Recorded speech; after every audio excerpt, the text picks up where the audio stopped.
Hi everyone. ఈరోజు ఆదేశిక సూత్రాలు అనే చాప్టర్ని డిస్కస్ చేద్దాం పాలిటీ నుంచి. 1954లో సర్ తేజ్ బహదూర్ సప్రు తీర్మానం అనుసరించి ఆదేశిక సూత్రాలను మన రాజ్యాంగంలో పొందుపరిచారు. అయితే ఈ ఆదేశక సూత్రాలు మనం ఏ దేశం నుంచి గ్రహించామంటే ఐర్లాండ్ నుంచి. ఏ భాగంలో ఆదేశక సూత్రాలను పొందుపరిచారు అంటే 4వ భాగం. ఏ ఆర్టికల్స్ ఆదేశక సూత్రాల గురించి తెలియజేస్తాయి అంటే 36 నుంచి 51 వరకు ఉన్న ఆర్టికల్స్ ఆదేశక సూత్రాల గురించి తెలియచేస్తున్నాయి. అయితే ప్రపంచంలో మొట్టమొదటిసారిగా ఆదేశిక సూత్రాలను ఏ రాజ్యాంగంలో పొందుపరిచారు అంటే స్పెయిన్. స్పెయిన్ రాజ్యాంగంలో పొందుపరచడం జరిగింది. ఈ ఆదేశిక సూత్రాలని 1935 యాక్ట్లో ఇన్స్ట్రుమెంట్ ఆఫ్ ఇన్స్ట్రక్షన్తో పోల్చిన వ్యక్తి ఎవరంటే అంబేద్కర్. అయితే ఎంపి శర్మ అనే ప్రొఫెసరు మనకి ఆదేశక సూత్రాలు స్వభావరీత్యా 3 రకాలుగా విభజించారనమాట ఇతను. అవి సామ్యవాద స్వభావం కలిగినవి, గాంధేయ స్వభావం కలిగినవి, ఉదారపరమైన స్వభావం కలిగిన ఆదేశక సూత్రాలు ఉంటాయి.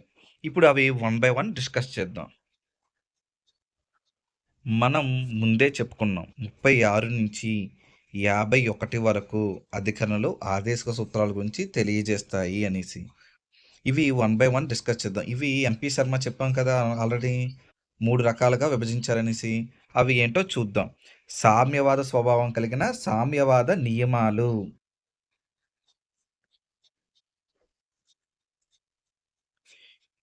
ఇప్పుడు సామ్యవాద నియమాల్లో ఏమేమి వస్తాయి అంటే 38, 39, 41, 42, 43 ఆర్టికల్స్. గుర్తుంచుకోండి 38, 39 పక్కపక్కన ఉంటాయి. 41, 42, 43 ఈ 3 కూడా పక్కపక్కన ఉంటాయి. ఈ 5 ఆర్టికల్స్ సామ్యవాద నియమాలు కలిగి ఉంటాయి. నెక్స్ట్ గాంధేయ స్వభావం కలిగిన ఆర్టికల్స్ ఏమిటంటే 40, 46, 47, 48, 49 ఈ అధికరణలు గాంధేయ నియమాలు అని అంటారు. నెక్స్ట్ ఉదారపరమైన స్వభావం కలిగిన నియమాలు ఆదేశిక సూత్రాల్లో 44, 45, 50, 51. ఇప్పుడు 1 బై 1 అన్నీ డిస్కస్ చేద్దాం. 36వ అధికరణ భారత రాజ్య నిర్వచనం గురించి తెలుపుతుంది. మెయిన్ మనం గుర్తుంచుకోవాల్సింది ఏంటంటే భారత రాజ్య నిర్వచనం గురించి తెలుపుతున్న అధికరణలు 12వ అధికరణ, 36వ అధికరణ. ఈ రెండూ కూడా భారత రాజ్య నిర్వచనం గురించి తెలియజేస్తాయి. నెక్స్ట్ 37వ అధికరణ ఆదేశిక సూత్రాలకు న్యాయ సంరక్షణ లేదు అని తెలుపుతుంది. గుర్తుంచుకోవాలి ప్రాథమిక హక్కులకి న్యాయ సంరక్షణ కలిగి ఉంటుంది న్యాయ సమీక్ష అధికారం 13వ అధికరణ ప్రకారం. కానీ ఆదేశిక సూత్రాలకి న్యాయ సంరక్షణ అనేది ఉండదు. వీటిని అమలు చేయడానికి ఎవరు కూడా ఉన్నత న్యాయస్థానాలని ఆశ్రయించరాదు. గవర్నమెంట్కున్న ఫెసిలిటీ ప్రకారం లేదా వాళ్ళకున్న సౌలభ్యత ప్రకారం ఈ ఆదేశిక సూత్రాలని అమలు చేయడం జరుగుతుంది. మనం సామ్యవాద నియమాలను ఏమిటో ఇందాక చూసాం. ఆర్టికల్స్ 38, 39, 41, 42, 43 అనేసి. ఇప్పుడు అవి 1 బై 1 చూద్దాం. 38వ అధికరణ భారత ప్రజలందరికీ సామాజిక, ఆర్థిక మరియు రాజకీయ రంగాలలో న్యాయాన్ని అందించుటకు తగిన వ్యవస్థలను ఏర్పాటు చేయాలి అని తెలుపుతుంది. 38లో క్యాపిటల్ ఏ ఇది ఏం చెప్తుంది? అసమానతల రూపుమాపే చర్యలు చేపట్టాలి వ్యక్తుల మధ్య, సమూహాల మధ్య. దీనిని 44వ సవరణ ద్వారా చేర్చారు. 38 క్యాపిటల్ ఏ. 39వ అధికరణ దేశ ప్రజలందరి సమిష్టి ప్రయోజనం కోసం దేశ సంపద, సహజ వనరులను వినియోగించేందుకు కృషి చేయాలి అని తెలుపుతుంది. నెక్స్ట్ 39లో క్యాపిటల్ ఏ ఇది ఉచిత న్యాయ సేవా సహాయం గురించి తెలుపుతుంది అన్నమాట. మన రాజ్యాంగంలో ఉచిత న్యాయ సేవా సహాయం కోసం తెలుపుతున్న ఆర్టికల్ 39 క్యాపిటల్ ఏ. దీనిని 42వ రాజ్యాంగ సవరణ ద్వారా చేర్చారు. నెక్స్ట్ 39లో small A, small B, small C, D, E, F అని కొన్ని ఆర్టికల్స్ ఉంటాయి. అవి చూద్దాం సబ్ ఆర్టికల్స్. ఇవి 39లో స్మాల్ ఏ ఏం చెప్తుంది? ప్రజలందరికీ తగిన జీవన సదుపాయం కల్పించాలి అని చెప్తుంది. నెక్స్ట్ స్మాల్ బి ఏం చెప్తుంది? 39 స్మాల్ బి సంపద సహజ వనరులు ప్రజలందరి సమిష్టి ప్రయోజనం కోసం మాత్రమే వినియోగించాలి అని చెప్తుంది. ఈ సంపద కొంతమంది చేతిలో కేంద్రీకృతం కాకూడదు అని 39 స్మాల్ సి చెప్తుంది.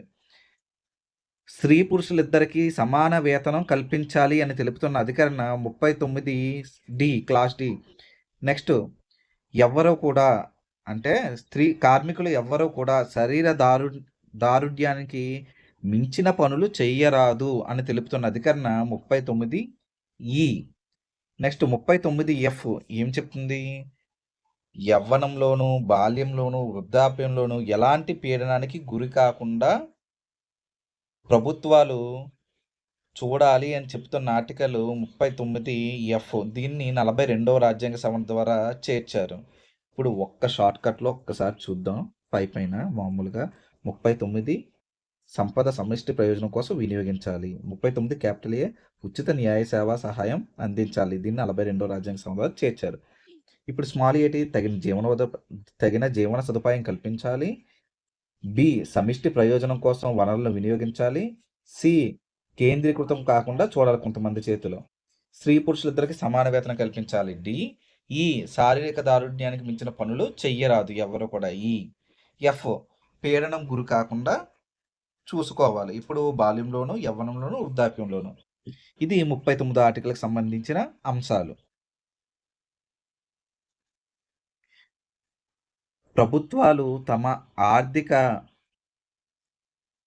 వనరులను ఉపయోగించుకొని ప్రజలందరికీ తగిన జీవన ఉపాధి కల్పించాలి లేదా తగిన జీవన వృత్తిని కల్పించాలి అని తెలుపుతున్న ఆర్టికల్ 41. మాతా శిశు సంక్షేమం కోసం కృషి చేయాలని పేర్కొంటున్న ఆర్టికల్ 42.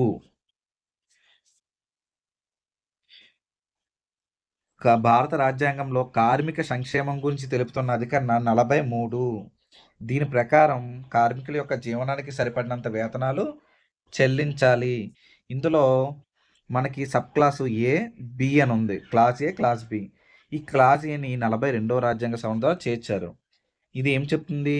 యాజమాన్యంలో కార్మికులకు భాగస్వామ్యం కల్పించాలి అని చెప్తుంది. మరియు వ్యక్తి ప్రాతిపదికపైన సహకార సంస్థలు ఏర్పాటు చేసుకోవచ్చు అని 43 క్లాస్ బి చెప్తుంది. అయితే ఇది ఏ అమెండ్మెంట్ ద్వారా చేర్చారు? 97 రాజ్యాంగ సవరణ ద్వారా చేర్చడం జరిగింది. ఇప్పుడు గాంధేయ నియమాలు చూద్దాం. శ్రీమన్నారాయణ అగర్వాల్ రాజ్యాంగ పరిషత్కు గాంధీ ప్లాన్ అనే పేరుతో ఒక నివేదికను సమర్పించారు. దానిలోని కొన్ని నియమాలను రాజ్యాంగ పరిషత్తు ఆదేశిక సూత్రాలలో పొందుపరచడం జరిగింది. ఈ గాంధీ నియమాలు 40, 46, 47, 48, 49 ఆర్టికల్స్ తెలియజేస్తున్నాయి. భారతదేశంలో పంచాయతీరాజ్ సంస్థలు ఏర్పాటు చేయాలి అని తెలుపుతున్న అధికరణ 40. షెడ్యూల్ జాతులు మరియు షెడ్యూల్ తెగలకు తగిన అవకాశాలు కల్పించాలి. సామాజికంగా, విద్యాపరంగాను వెనకబడిన వర్గాల యొక్క అభ్యున్నతి కోసం ప్రభుత్వాలు కృషి చేయాలి అని తెలుపుతున్న అధికరణ 46. మద్యపాన నిషేధం చెయ్యాలి అని తెలుపుతున్న అధికరణ 47. 48వ అధికరణ దేనికోసం చెప్తుంది? వ్యవసాయ అభివృద్ధి చెయ్యాలి. పాడి పశు గణాభివృద్ధి కోసం కృషి చెయ్యాలి. గోవధను నిషేధించాలి అని తెలుపుతున్న అధికరణ 48. 48లో క్లాస్ ఏ ఉంది. అది ఏం చెప్తుంది? పర్యావరణ పరిరక్షణకు కృషి చెయ్యాలి. అడవుల పెంపకానికై కృషి చెయ్యాలి అని తెలుపుతున్న అధికరణ 48 క్యాపిటల్ ఏ. 49వ అధికరణ ఏం చెప్తుంది? భారతదేశం యొక్క ప్రాచీన చరిత్ర, సంస్కృతి మరియు మన వారసత్వానికి చిహ్నమైన పురాతన కట్టడాలను, శిల్ప సంపదను సంరక్షించవలసిన బాధ్యత గవర్నమెంట్ మీద ఉంది అని తెలుపుతుంది. ఇవి గాంధేయ నియమాలు. ఇప్పుడు మనం 2 నియమాలు చూసాం. ఆ 2 ఏంటి? సామ్యవాద నియమాలు, గాంధేయ నియమాలు. ఇప్పుడు మనం ఉదా ఉదారపరమైన నియమాలు లేదా మేధాపరమైన నియమాలు డిస్కస్ చేద్దాం. ఉదారపరమైన నియమాలు 44వ అధికరణ దేని గురించి చెప్తుంది? చాలా ఇంపార్టెంట్ అయిన ఆర్టికల్. భారతదేశంలో ఉమ్మడి పౌర స్మృతి లేదా కామన్ సివిల్ కోడ్ గురించి తెలుపుతున్న ఆర్టికల్ ఏమిటి లేదా అధికరణ ఏమిటి అంటే 44. ఈ ఉమ్మడి పౌర స్మృతి లేదా కామన్ సివిల్ కోడ్ అంటే ఏమిటి? భారతదేశంలో నివసించే ప్రజలందరికీ ఒకే విధంగా వర్తించే విధంగా ఒకే న్యాయం ఉండాలి అని తెలుపుతున్నదే ఉమ్మడి పౌర స్మృతి. అయితే దీనిని భారతదేశంలో మొదటగా అమలు చేసిన రాష్ట్రం ఏమిటి? గోవా. ఈ గోవా ఎప్పుడు? 1867. ఈ 1867లోనే అమలు చేశారు. అయితే స్వతంత్ర అనంతరం భారతదేశంలో ఉమ్మడి పౌర స్మృతి లేదా కామన్ సివిల్ కోడ్ను అమలు చేసిన రాష్ట్రం ఏమిటి అంటే ఉత్తరాఖండ్. గుర్తుంచుకోవాలి, చాలా ఇంపార్టెంట్ ఈ 2 బిట్లు. ఉత్తరాఖండ్. Next article 45. ఈ 45 ఏం చెప్తుంది? 6 సంవత్సరాల లోపు వయసు గల బాలబాలికల అభివృద్ధి కోసం కృషి చేయడంతో పాటు వారికి పోషణ, ఆరోగ్యం మరియు అన్నిటికంటే ఇంపార్టెంట్ పూర్వ ప్రాథమిక విద్యను అందించాలి అని చెప్తుంది. 6 సంవత్సరాల లోపు బాలబాలికలందరికీ పూర్వ ప్రాథమిక విద్యను అందించాలి అని తెలుపుతున్న అధికరణ 45వ అధికరణ. అయితే దీనిని ఏ రాజ్యాంగ సవరణ ద్వారా యాడ్ చేశారంటే 86వ రాజ్యాంగ సవరణ ద్వారా ఏర్పాటు చేయడం జరిగింది. ఈ నెక్స్ట్ 50వ అధికరణ న్యాయ వ్యవస్థను కార్యనిర్వాహక పరిధి నుండి వేరు చేయడం జరిగింది. ఈ డైరెక్ట్ బిట్ అడుగుతారు. న్యాయ వ్యవస్థను కార్యనిర్వాహక పరిధి నుండి వేరు చేసిన ఆర్టికల్ ఏమిటి అంటే 50వ ఆర్టికల్. నెక్స్ట్ 51వ ఆర్టికల్ ఏం చెప్తుంది? భారతదేశ విదేశాంగ విధానానికి సంబంధించిన మార్గదర్శకాల గురించి చెప్తుంది. అంటే ఏమిటి? భారతదేశం ఇతర దేశాలతో స్నేహ సహాయ సహకార సంబంధాలు నెలకొల్పడంతో పాటు ప్రపంచ శాంతి పరిరక్షణకు కృషి చెయ్యాలి అని తెలుపుతున్న ఆర్టికల్ 51. ఇప్పుడు మనం 3 రకాలైన నియమాలు చూసాం. అవి శ్రేయోవాద నియమాలు, గాంధేయ నియమాలు, ఉదారపరమైన నియమాలు చూసాం. ఇప్పుడు ఆదేశ సూత్రాల్లో లేకపోయినప్పటికీ అంటే మనం ఆదేశ సూత్రాలు ఏ ఆర్టికల్ నుంచి ఏ ఆర్టికల్ అని చెప్పుకున్నాం? 36 నుంచి 51 వరకు ఉన్న ఆర్టికల్స్ ఆదేశ సూత్రాల గురించి తెలియజేస్తాయి. కానీ 4వ భాగంలో ఇవి పొందుపరిచారు. ఈ 4వ భాగంలో లేని ఆదేశ సూత్రాలు స్వభావం కలిగిన కొన్ని ఆర్టికల్స్ ఉన్నాయి. అవి ఏంటో చూద్దాం. 350A ఏం చెప్తుంది? 350A మాతృభాషలోనే విద్యాబోధన చెయ్యాలి అని చెప్తున్న అధికరణ 350A. 350B ఏం చెప్తుంది? భాషాపరమైన మైనార్టీలు. ఇక్కడ కరెక్ట్‌గా గుర్తుంచుకొని మతపరమైన మైనార్టీలు కాదు. భాషాపరమైన మైనార్టీల పరిరక్షణకు ప్రత్యేక అధికారిని రాష్ట్రపతి నియమించాలి అని చెబుతుంది. నెక్స్ట్ 335 ఏం చెప్తుంది? ఏ వర్గానికైనా సరైన ప్రాతినిధ్యం లభించని వారు ఉన్నప్పుడు ప్రభుత్వం ప్రత్యేక చర్యలు చేపట్టవచ్చు. అంటే ఏం చేయాలి? ప్రభుత్వం కల్పించే అవకాశాలలో ఏ వర్గానికైనా సరైన ప్రాతినిధ్యం లభించలేదని భావించినప్పుడు ప్రభుత్వం ప్రత్యేక చర్యలు చేపట్టవచ్చు. కానీ సాధారణ పాలనా సామర్థ్యం దెబ్బతినకుండా చర్యలు ఉండాలి. ఇది దీని గురించి తెలుపుతున్నది కన్నా 335. నెక్స్ట్ 339వ అధికరణ ఏం చెప్తుంది? షెడ్యూల్ కులాలు, షెడ్యూల్ మతాల సంక్షేమం కోసం కేంద్రం జారీ చేసే ఆదేశాలు రాష్ట్రాలు తప్పనిసరిగా పాటించాలి అని తెలుపుతున్న అధికరణ 339. ఆదేశ సూత్రాల్లో కొన్ని సవరణలు చేసి కొన్ని ఆర్టికల్స్ అన్నివి యాడ్ చేయడం జరిగింది. అది మనకు తెలిసిందే. అయితే ఏ రాజ్యాంగ సవరణ ద్వారా ఏ ఆర్టికల్ను యాడ్ చేశారో ఇప్పుడు ఒక్కసారి చూద్దాం. 42వ రాజ్యాంగ సవరణ ద్వారా 39 క్యాపిటల్ ఏ, 43 క్యాపిటల్ ఏ, 48 క్యాపిటల్ ఏ అనే దాన్ని యాడ్ చేశారు. ఈ 39 క్యాపిటల్ ఏ చెప్పుకున్నాం, ఉచిత న్యాయ సేవా సహాయం అందరికీ అందించాలి అని తెలుపుతున్న అధికరణ 39 క్యాపిటల్ ఏ.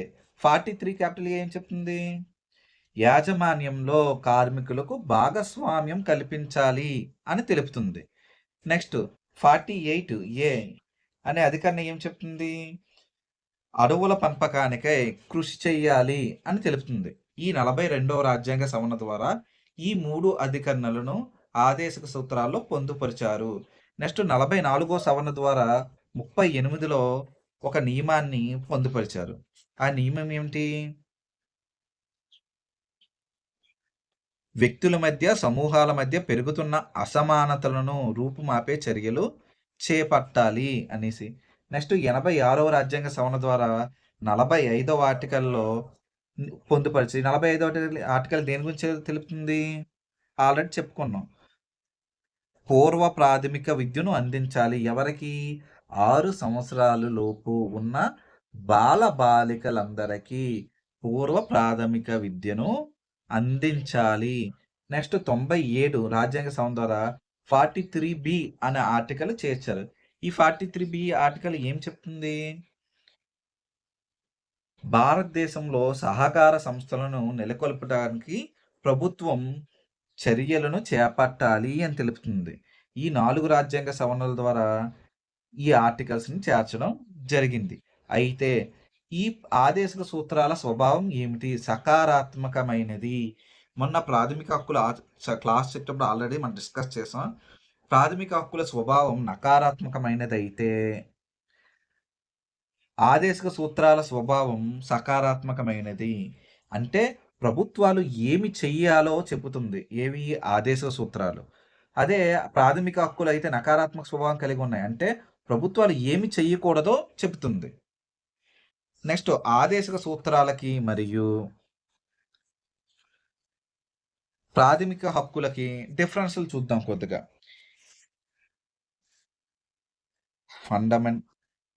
ఫండమెంటల్ రైట్స్, ఇవి ప్రిన్సిపల్స్.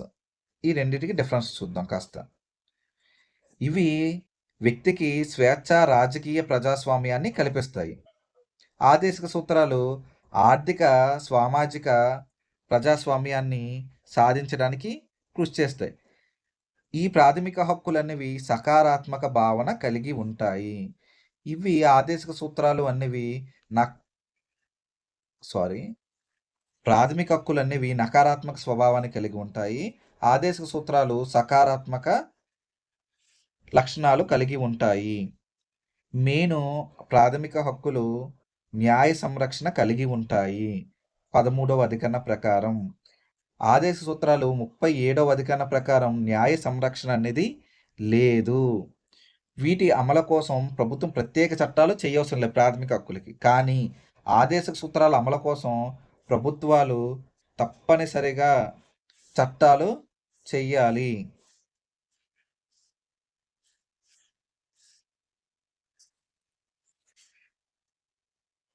ప్రాథమిక హక్కులను జాతీయ అత్యవసర పరిస్థితి కాలంలో సస్పెండ్ చేయొచ్చు, కానీ ఇవి ఎప్పుడు సస్పెండ్ చేయడానికి వీల్లేదు, ఎప్పుడు సుప్తచేతన వ్యవస్థలో కలిగి ఉంటాయి. ప్రాథమిక హక్కులు రాజ్యాంగ లక్ష్యాలను సాధించడానికి ఉపయోగపడతాయి. అయితే ఆదేశిక సూత్రాలు ఆ రాజ్యాంగ లక్ష్యాలను గురించి తెలియజేస్తాయి.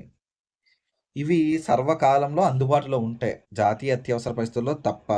కానీ ఆదేశిక సూత్రాలు అనేవి ప్రభుత్వాల యొక్క ఆర్థిక స్తోమతను అనుసరించి మాత్రమే అందుబాటులో ఉంటాయి.